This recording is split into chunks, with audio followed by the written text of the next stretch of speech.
Welcome to the Slop Farm. Enjoy the video.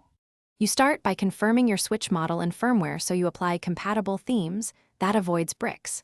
Once done, install and run Homebrew Launcher. This gets you file access. Make sure your SD is formatted correctly and mounts on your PC. This simplifies copying. Next, back up your NAND or user data with a reliable tool so you can restore if something goes wrong. These steps give you a safe working baseline before you modify system visuals. Now you install the necessary theme manager and any signature patch needed so the console accepts custom content. First, copy the theme manager NRO or CIA and required patches to the SD card, preserving folder names. Then place your theme folders or packages into the correct paths. Consistency prevents installation errors. Launch the manager from Homebrew, enable required patches, and preview themes before applying them. This sequence lets you safely load and test new visual packages on the system.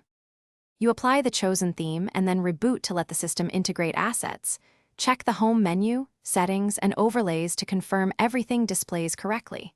If an element looks off or the console behaves oddly, remove the theme via the manager and reboot, then restore from your backup. Make sure to keep a clean SD copy of working themes and note which firmware they matched.